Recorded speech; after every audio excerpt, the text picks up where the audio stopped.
Toxic toxic toxic ಇಡೀ world wide ಟಾಕ್ಸಿಕ್ನ ಎಲ್ಲೋ ಒಂದು ಕಡೆ ಹವಾನೇ ಅನ್ಬೋದು.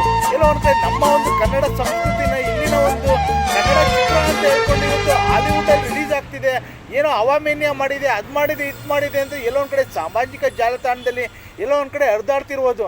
ಆದರೆ ನಮ್ಮ ಒಂದು ಸಂಸ್ಕೃತಿನ, ಈ ಒಂದು ಮಣ್ಣಿನ ಸಂಸ್ಕೃತಿನ ಇಡೀ ಒಂದು ಗ್ಲೋಬಲ್ ಮಟ್ಟದಲ್ಲಿ ಹರಾಜಾಕುವಂಥ ಕೆಲಸನ ನಮ್ಮ ಯಶ್ ಅವರು ರಾಕಿಂಗ್ ಸ್ಟಾರ್ ಅಂತ ಹೇಳ್ತೀವಿ, ಅಣ್ಣ ಅಂತ ಹೇಳ್ತೀವಿ, ಮತ್ತು ಬಾಸ್ ಅಂತೀವಿ, ಏನಂತೀವಿ, ಅವ್ರಿಗೆ ಕೊಟ್ಟಂಥ ಪಟ್ಟ ಇಲ್ಲಿ ರಾಮಾಚಾರಿ, ಗಜಕೇಸರಿ, ಏನು ಯೋಗ ಇದೆ, ಅದಿದೆ, ಇದಿದೆ, ಅವ್ರ ತಾಯಿ ಬಾಯಿ ಪಡ್ಕೊಳ್ಳೋದೇನೋ ಏನೋ ಇದೆ. ಇವತ್ತು ದುಡ್ಡುಗೋಸ್ಕರ ರಾಕಿಂಗ್ ಸ್ಟಾರ್ ಏನು ಮಾಡ್ತಿದ್ದಾರೆ? ನಮ್ಮ ಒಂದು ಮಾನ ಮರ್ಯಾದೆ, ನಮ್ಮ ಒಂದು ಕನ್ನಡದ ಒಂದು ನಾಡಿನ ಒಂದು ಸಂಸ್ಕೃತಿನ ಗ್ಲೋಬಲ್ ಮಟ್ಟದಲ್ಲಿ ಹರಾಜಾಗ್ತಿದ್ದಾರೆ. ಎಲ್ಲ ಒಂದು ಕಡೆ ವಲ್ಗರಿಟಿ, ಸಿಗರೇಟು, ಗನ್ನು ಇದೆಲ್ಲ ಓಕೆ, ಅದು ಅಶ್ಲೀಲವಾದಂಥ ಭಂಗಿಗಳು, ಅಶ್ಲೀಲವಾದಂಥ ವಿಡಿಯೋಗಳು, ಅಶ್ಲೀಲವಾದಂಥ ಹುಡುಗಿಯ ಸರಸ ಸಲಾಪಗಳು ಬೇಕಿತ್ತಾ? ರಾಕಿಂಗ್ ಸ್ಟಾರ್ ಅವರು ಈ KGF ನೋಡಿದ್ದು, ಇದೇ ನಮ್ಮ ಕನ್ನಡ ಚಿತ್ರರಂಗ, ಇಡೀ ಒಂದು ಭಾರತೀಯ ಚಿತ್ರರಂಗ ಏನು ಇವತ್ತು ವಿಶ್ವಮಟ್ಟದಲ್ಲಿ ಏನು KGF ಮನ್ನಣೆ ಗಳಿಸಿದ್ದು. KGF ಪಾರ್ಟ್ 1 ಪಾರ್ಟ್ 2 ಅಲ್ಲಿ ತಾಯಿಯ ಒಂದು ಸೆಂಟಿಮೆಂಟ್ ಇತ್ತು, ತಾಯಿ ಕರುಳು ಇತ್ತು, ಅಲ್ಲಿನ ಒಂದು ಮಣ್ಣಿನ ಸೊಗಡಿತ್ತು, ಅಲ್ಲಿನ ಒಂದು ಪರಿಸ್ಥಿತಿ ಇಡೀ ಒಂದು ನಮ್ಮ ಒಂದು ಸಂಸ್ಕೃತಿಗೆ ಬೇಕಾಗಿರುವಂಥ ಕಟ್ಟುವ ಒಂದು ವ್ಯವಸ್ಥೆ ಆಗಿತ್ತು. ಆದರೆ ಈ ಒಂದು ಟಾಕ್ಸಿಕಲ್ಲಿ ಏನಿದೆ, ಟಾಕ್ಸಿಕ್ ಏನು ಆ ಒಂದು ವಿಷಕಾರಿ, ಆ ಒಂದು ಟಾಕ್ಸಿಕಲಿ ಆ ಒಂದು ಎಲ್ಲ ಒಂದು ಕಡೆ ವಿಷ ಇರುತ್ತೆ ಮತ್ಕೆ. ಹಂಗೆ ನಮ್ಮ ಒಂದು ಕನ್ನಡ ಚಿತ್ರರಂಗನ ಗ್ಲೋಬಲ್ ಮಟ್ಟದಲ್ಲಿ ಇವತ್ತು ರಾಕಿಂಗ್ ಸ್ಟಾರ್ ಅವರು ಹರಾಜಾಗ್ತಿದ್ದಾರೆ. ಇವ್ರಿಗೇನಾದರೂ ಮಾನ ಇದೆಯಾ, ಮರ್ಯಾದೆ ಇದೆಯಾ? ನಾವು ದುರಂಧರ್ ಇವತ್ತು ಸಾವಿರಾರು ಕೋಟಿ ಮಾಡಿದೆ, ಅದರಲ್ಲಿ ದೇಶ ಪ್ರೇಮ ಇದೆ, ದೇಶಭಕ್ತಿ ಇದೆ, ದೇಶದ ತತ್ವ ಇದೆ. ಮತ್ತು ಹಾಗೆಯೇ ಏನು ಮಾವತಾರ್ ನರಸಿಂಹ, ಅದರಲ್ಲಿ ನಮ್ಮ ಒಂದು ದೈವ ಶಕ್ತಿ ಇದೆ.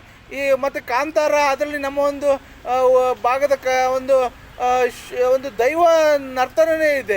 ಎಲ್ಲೆಲ್ಲ ಒಂದು ಕಡೆ ನಾವು ಸಂಸ್ಕೃತಿಯನ್ನು ಎಲ್ಲ ಒಂದು ಕಡೆ ಬಿಟ್ಟು ಇವತ್ತು ಮಾಡಿದ್ರೂ ಸಹ ಅದಕ್ಕೆ ಒಂದು ಸೂಕ್ತವಾದಂಥ ವ್ಯವಸ್ಥೆ ಬೇಕು. ಇವತ್ತು ಈ ಒಂದು ಕನ್ನಡ ಚಿತ್ರರಂಗವನ್ನು ಡಾಕ್ಟರ್ ರಾಜ್ಕುಮಾರ್ ಅಂತ ಮೇಲು ನಟರು ಕಟ್ಟಿದಂಥದ್ದು, ಎಂತೆಂಥ ಪೌರಾಣಿಕ ಬಬ್ರುವಾಹನ ಮತ್ತು ಶ್ರೀಕೃಷ್ಣ ದೇವರಾಯ, ಮಯೂರ, ಎಂತೆಂಥ ಚಿತ್ರಗಳನ್ನ ಮಾಡಿದಂಥ ನಮ್ಮ ರಾಜ್ಯಗಳನ್ನ ಹುಟ್ಟಿದಂಥ ಈ ಮಣ್ಣಲ್ಲಿ ಈ ಚಿತ್ರರಂಗ ಬೆಳೆಸೋದಂಥಲ್ಲಿ ರಾಕಿಂಗ್ ಸ್ಟಾರ್ ಈ ಮಣ್ಣಿನ ಸೊಗಡನ್ನು ಎಲ್ಲೋ ಒಂದು ಕಡೆ ಗ್ಲೋಬಲ್ ಅನ್ನೋ ಒಂದು ಮಾರುಕಟ್ಟೆಯಲ್ಲಿ ಹರಾಜಾಗ್ತಿದ್ದಾರೆ. ಹಾಲಿವುಡ್ಡಲ್ಲಿ ಮಾಡಬೇಕು ಅಂತೇಳಿ ಏನು ಹೋಗಿದ್ದಾರೆ. ಇಲ್ಲಿನ ಒಂದು ಮಣ್ಣಿನ ಸೊಗಡನ್ನು ಇದು ನಮಗೆ ಬೇಕಾಗಿರಲಿಲ್ಲ, ಈ ಟಾಕ್ಸಿಕ್ ಏನು ಬೇಕಾಗಿರಲಿಲ್ಲ. ಎಲ್ಲ ಒಂದು ಕಡೆ ಸಾಮಾಜಿಕ ಜಾಲತಾಣದಲ್ಲಿ ಹೇಳ್ತಾಂತೀವಿ, ಎಲ್ಲ ಒಂದು ಕಡೆ ಕುಟುಂಬ ಕೂತ್ಕೊಂಡು ಈ ಒಂದು ವಲ್ಗರಿಟಿ ನೋಡಿದ್ರೆ, ಎಲ್ಲ ಒಂದು ಕಡೆ ಶಿವ ಮಕ್ಕಳುಗಳಂತೂ ನೋಡಿದ್ರೆ ತುಂಬ ನೋವಿನ ಸಂಗತಿ. ವಯಸ್ಕರು ನೋಡಬೇಕಾಗೋದು ಅದಂತೂ ತುಂಬ ಮಡಿವಂತಿಕರು ಮತ್ತು ಸಂಪ್ರದಾಯಸ್ಥರು ನೋಡುವಂಥದ್ದಲ್ಲ. ಇಂಥ ಒಂದು ಮಾನ ಮರ್ಯಾದೆನ ಹರಾಜನ್ನು ನಮ್ಮ ಒಂದು ಗ್ಲೋಬಲಲ್ಲಿ ರಾಕಿಂಗ್ ಸ್ಟಾರ್ ಅವರು ಹರಾಜಾಗ್ತಾರೆ ಅಂತ ನಮ್ಗೆ ಗೊತ್ತಿರಲಿಲ್ಲ.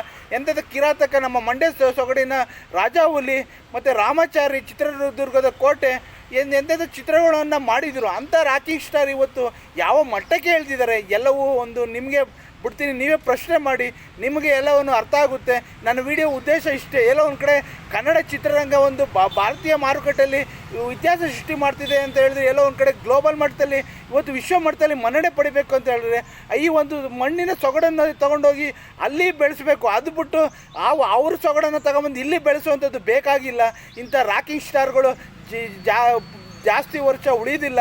ಮತ್ತು ಎಲ್ಲೋ ಒಂದು ಕಡೆ ಈ ಒಂದು ಚಿತ್ರ ಅಭೂತಪೂರ್ವ ಯಶಸ್ವಿಗೊಳಿಸಿದ್ರು. ಎಲ್ಲೋ ಒಂದು ಕಡೆ ನೋವಿನ ಸಂಗತಿನೇ ಅಂತ ಹೇಳಿ ನಾನು ವೀಡಿಯೋನ ಮುಗಿಸ್ತಿದ್ದೀನಿ. ಈ ವಿಡಿಯೋ ನೋಡ್ತಿರೋ ರಾಕಿಂಗ್ ಸ್ಟಾರ್ ಯಶ್ಗೆ ತಲುಪೋವರೆಗೂ ಶೇರ್ ಮಾಡಿ ಮತ್ತು ಕಾಮೆಂಟ್ ಮಾಡಿ, ನಿಮ್ಮ ಅಭಿಪ್ರಾಯನ ತಿಳಿಸಿ. ಎಲ್ಲ ಒಂದು ಕಡೆ ಇಡೀ ಒಂದು ಸಮಾಜದಲ್ಲಿ ಸಾಮಾಜಿಕವಾಗಿ, ಆರ್ಥಿಕವಾಗಿ, ಸಾಂಸ್ಕೃತಿಕವಾಗಿ ನೋಡುವಂಥ ಚಿತ್ರಗಳನ್ನ ಮಾಡಬೇಕು. ಅದು ಬಿಟ್ಟು ಇಂಥ ಅಶ್ಲೀಲ ಸಂದೇಶ ಕೊಡುವಂಥ ಸಮಾಜಕ್ಕೆ ಏನು ತಪ್ಪು ಸಂದೇಶ ಕೊಡುವಂಥ ಚಿತ್ರಗಳು ನಮಗೆ ಬೇಕಾಗಿಲ್ಲ, ಬೇಡವೇ ಬೇಡ ಅಂತ ಹೇಳ್ತಿದ್ದೀನಿ. ಜೈ ಹಿಂದ್, ಜೈ ಕರ್ನಾಟಕ. ಮತ್ತು ಒಂದೇ ಮಾತರಂ.